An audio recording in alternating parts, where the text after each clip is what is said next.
വാഴ്ത്തപ്പെട്ട മദർ ഏലീശയുടെ പ്രത്യേക സ്റ്റാമ്പ് തപാൽ വകുപ്പ് പുറത്തിറക്കി. കേരളത്തിലെ ആദ്യ സന്യാസിനിയും ഭാരതത്തിലെ ആദ്യ കർമ്മലീത്ത സന്യാസിനിയും TOCD സന്യാസ സമൂഹ സ്ഥാപകയുമായ ധന്യ മദർ ഏലീശയുടെ വാഴ്ത്തപ്പെട്ട പദവി പ്രഖ്യാപന ചടങ്ങുകൾക്ക് മുന്നോടിയായി തപാൽ വകുപ്പ് പ്രത്യേക സ്റ്റാമ്പ് പുറത്തിറക്കി.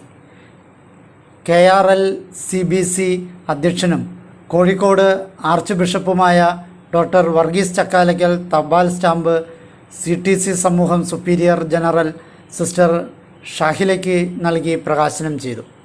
Varapuzha archbishop doctor Joseph Kalathiparambil, Thiruvananthapuram archbishop doctor Thomas J. Netto, വിവിധ ലത്തീൻ രൂപതാ മെത്രാന്മാർ, OCD സമൂഹത്തിൻ്റെ പ്രൊവിൻഷ്യലും സംഘാടക സമിതി ചെയർമാനുമായ ഡോക്ടർ അഗസ്റ്റിൻ മുള്ളൂർ, വരാപ്പുഴ അതിരൂപതാ വികാരി ജനറൽമാരായ monsignor Mathew Kallinkal, monsignor Mathew Elanjimattam, general convener father Martin Thaipparambil, CTC സന്യാസ സമൂഹത്തിൻ്റെ പ്രൊവിൻഷ്യൽമാർ, സമർപ്പിതർ, വൈദികർ, അൽമായ പ്രതിനിധികൾ എന്നിവർ പങ്കെടുത്തു.